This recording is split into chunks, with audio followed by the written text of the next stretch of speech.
これが出雲そばか。前世は日本人だったかもしれない。とても効果ありそう。難癖をつけるみたいな神事なんですね。掃除は一年中休むことなく続いているんですね。未だに解明されてないそうです。結婚式発祥の場所とも呼ばれています。おはようございます。ドラ旅です。島根県横断の旅2日目の今日は松江の周辺を見ていきます。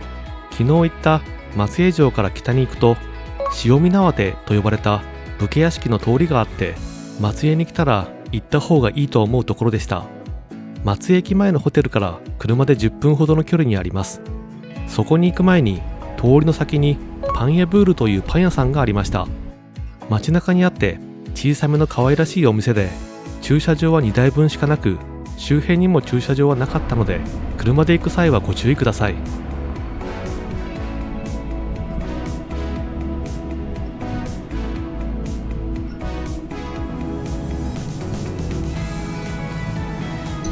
店内はパンの香りでいっぱいです。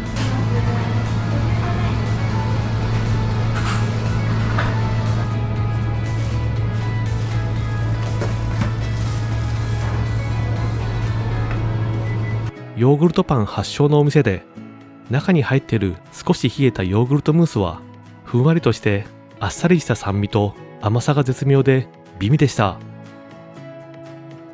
塩見縄手に来ました。松江城からでも歩いてくることができる距離にあります。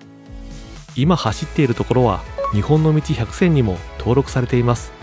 約500メートルくらいの風情ある通りはとても美しく整備されていました。近くの駐車場に停めて早速見ていきましょう。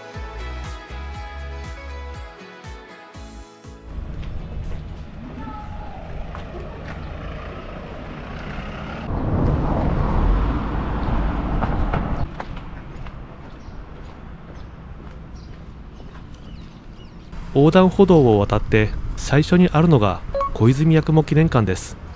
私はこの方を知らなかったのですが、ギリシャで生まれアメリカの新聞記者を務めていた時に日本のことを知ってから、やばい、日本最高、日本に絶対行きたいみたいな気持ちが強くなったそうで、来日した後は島根県、熊本県で英語教師を務めたようです。さらに著書で日本を世界に発信して日本のことを紹介したり、帰化して小泉八雲と名乗ったり、とにかくその波乱の人生に強く惹かれました。他にも出雲大社で外国人で初めて昇殿を許されたり、日本庭園のある武家屋敷に住んで家で和服を着てキセルを吹かしていたりとか、もうこの人はきっと前世は日本人だったかもしれない。私はそう確信しています。撮影していいのはエントランスだけでした。1階は展示室になっていて、彼のことを初めて知ったとしても引き込まれるくらい分かりやすく見ることができました。2階は多目的スペースです。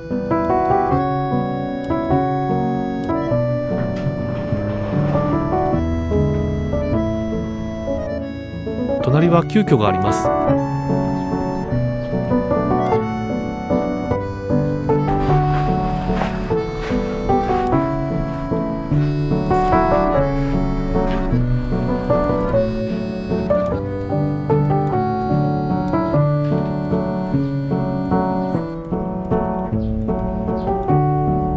彼は中央の部屋に座って庭を眺めるのが好きだったようです。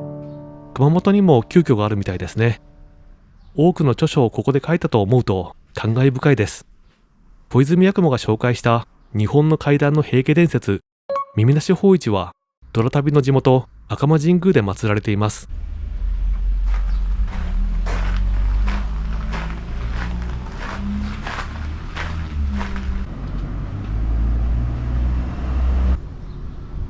塩見縄手の中央にあったのが武家屋敷です。長屋門をくぐり抜けると中級武士が住んでいた屋敷があります。任官が終わったら部屋を後任に渡していたので、屋敷というよりは公務員宿舎でしょうね。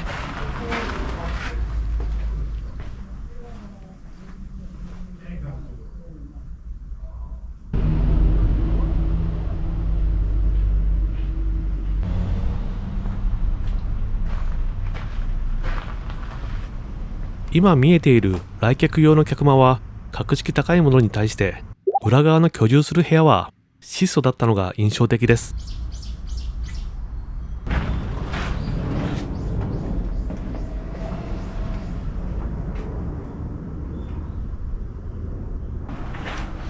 武家の暮らしぶりがよくわかりました。当時の武士の気持ちになってまるでタイムスリップしたみたいで意外と面白いものでした。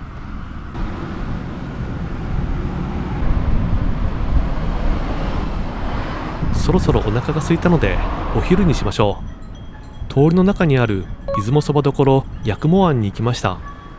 武家屋敷を改装していて日本庭園があったり雰囲気は最高です。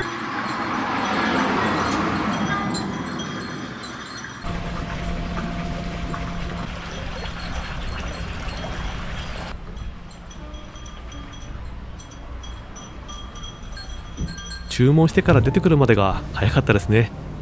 このお店は鴨南蛮が名物だと聞いて出雲そばのセット鴨南蛮割り子にしました。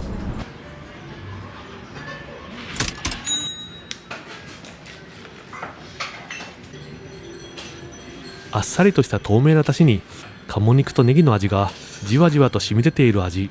そばの色は黒めでコシが強く、鴨肉とネギのうまみ、そして歯ごたえもあっていくらでも食べられそう。割り子は赤い器の中に香りたっぷりのそば、そこに鰹節と醤油とみりんの辛口の出汁をかけます。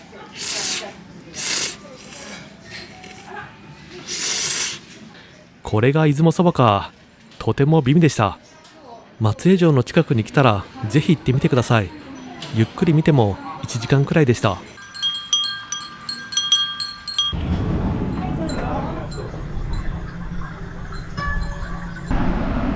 松江城周辺を後にしてこれから松江の南の方を見ていこうと思います。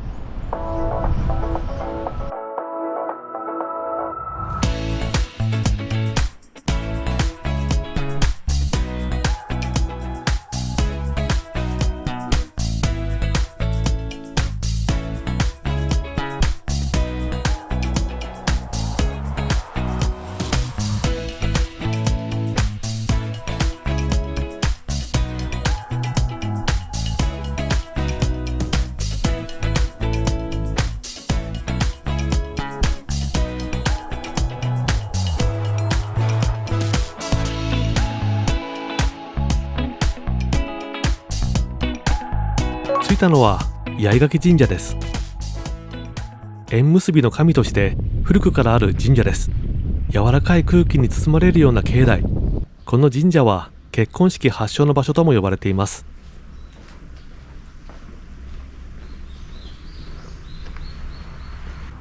かっこよくて立派ですね。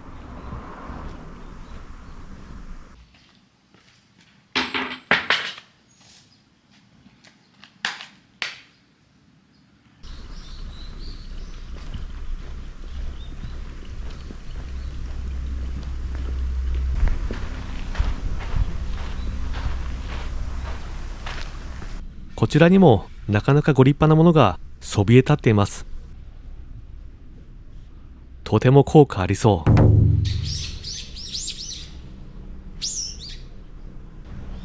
御朱印をいただいた後は社務所で薄い半紙を購入して境内の奥に行きます。そこでは良縁占いができました。なぜ縁結びの神と呼ばれているかというと、スサノオノミコトが稲田姫のミコトをもらい受けることを条件にヤマタノオロチを退治することを請け負って、それで見事に退治してめでたく夫婦になったから縁結びの神様と呼ばれるようになったそうです。絶体絶命の時にヒーローが登場して怪物を倒して最後はヒロインと結ばれてハッピーエンド。きっとそんな話だと思います。見えてきた鏡の池、小銭を乗せて池に浮かべるとお告げの文字が浮かんできます。紙が遠くへ流れたら遠くの人と縁があって、早く沈んだら早く縁があると言われています。静かにゆっくり乗せましょうね。待つ間は意外とドキドキします。10分くらいで沈んでいきました。気分よく帰ろうと思います。さらに南の方に行くと出雲大社と並ぶほどの神社があったので行ってみようと思います。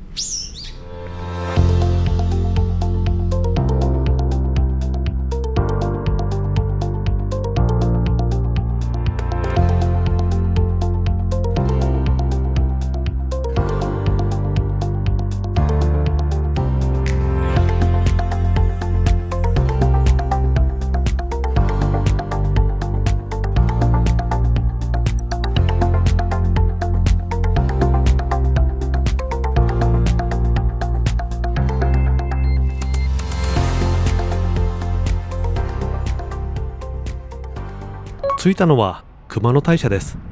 日本の火の発祥の地と言われるこの神社は、明日行く出雲大社と並ぶ最も格式高い神社です。その出雲大社と特別に関係が深く、三火祭という独特なお祭りもあって、出雲大社の宮司さんが神聖な火を起こすために道具を取りに餅を持ってここに来たら、納める餅の出来栄えに難癖をつけるみたいな神事なんですね。神々の国島根だからこその独特の神事なのかなと思います。とても静かで妙に落ち着ける境内。出雲大社と同じ立派な大黒締めのしめ縄が同じように取り付けられていました。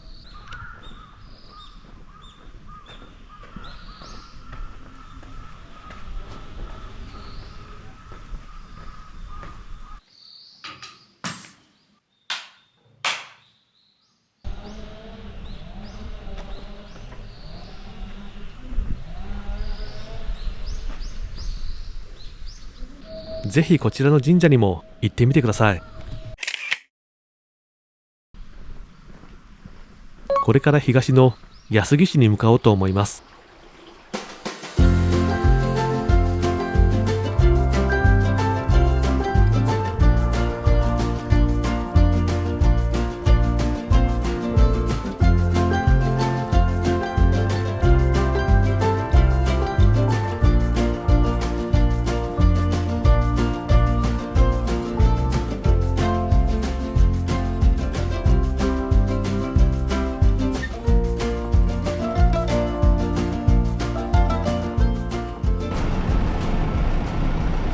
着いたのは足立美術館です。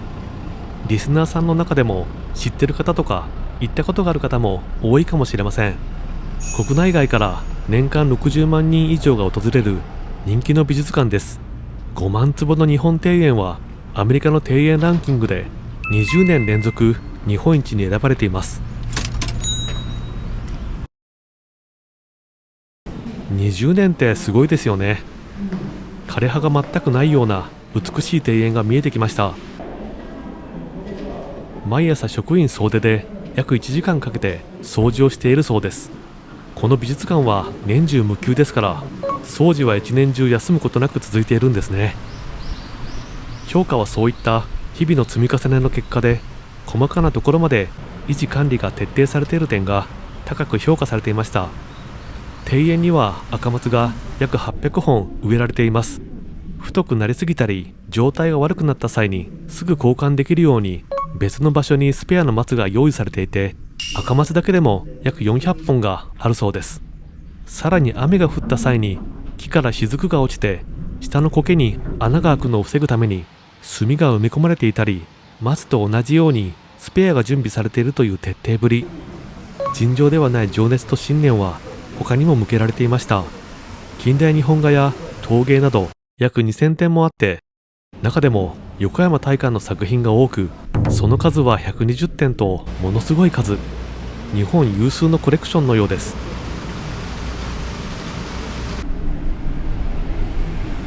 随分と歩いたので中の喫茶店で休憩しました。喫茶店からでも庭園をゆっくり見ることができておすすめです。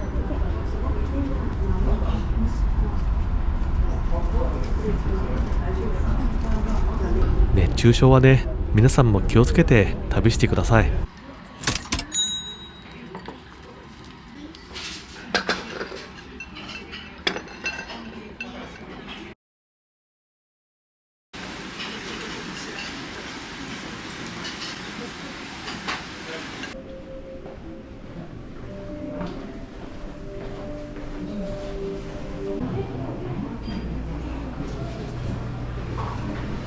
最後はお土産のゾーンを抜けて最初のところに戻ってきました。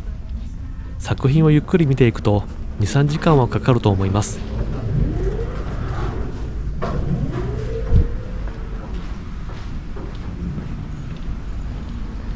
美術館は少し遠くにありますがおすすめの場所でした。どじょうすくいまんじゅうはおすすめです。中はしっとりとしたひよこみたいです。次は出雲の方に向かって走ります。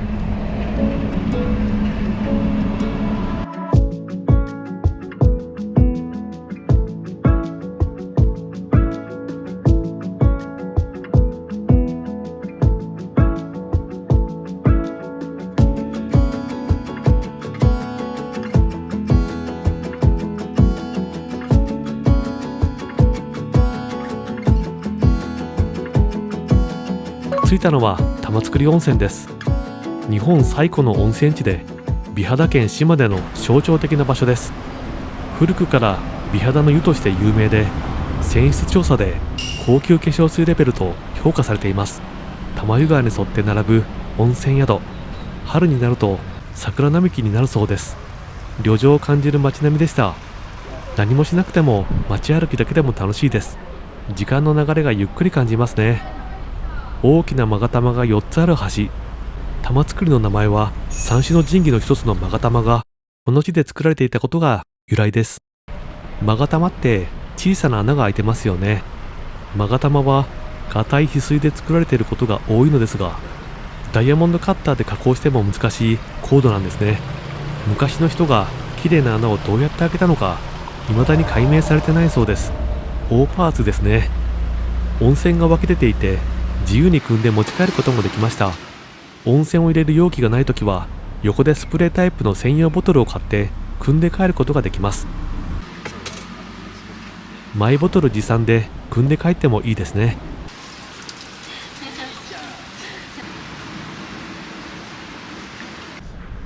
車を止めた玉造湯神社にも参拝しましょう。どうしてここは玉造って書くんでしょうね。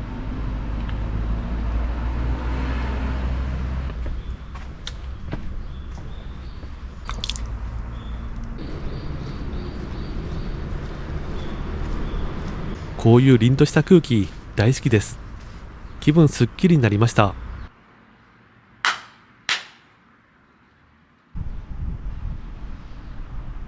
これから今夜泊まる出雲市まで走っていきましょう。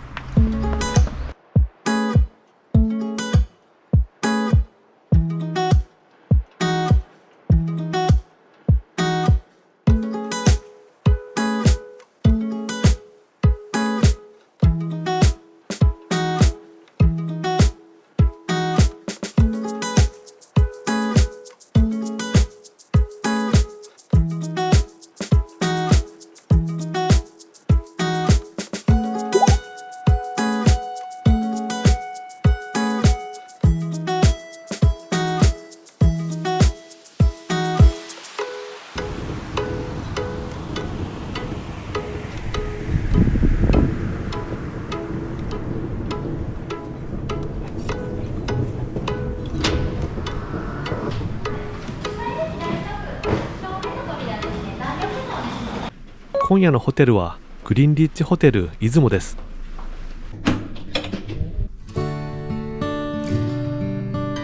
綺麗なツインベッドの部屋、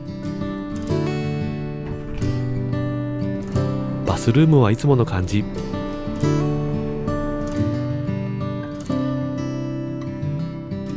ご飯を買いに行こうということで近くの地元スーパーに行きました。